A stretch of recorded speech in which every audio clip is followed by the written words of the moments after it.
Often sound, unfortunately, in architectural design is something that's not necessarily considered.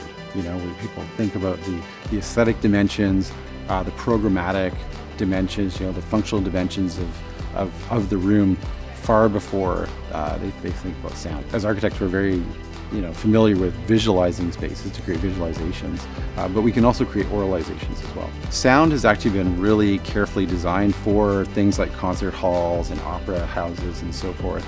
I'm actually interested more in more common spaces, shall we say, things like meeting rooms and classrooms, hallways, and how do we design for sound in these types of spaces? Where can we use that same kind of thought process that we have learned through our work on concert halls and opera houses to actually design better classrooms?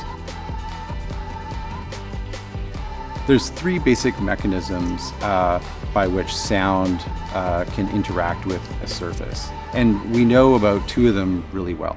That is like sound absorption, this ability to absorb sound energy by a surface, and sound reflection.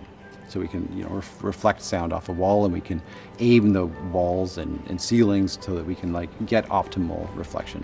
But the third mechanism is sound diffusion, which is the scattering of sound not only into many different directions, but over time as well.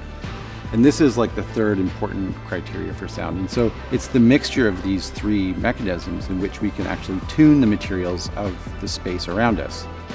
This can actually become a fundamental driving factor in architecture and in architectural design.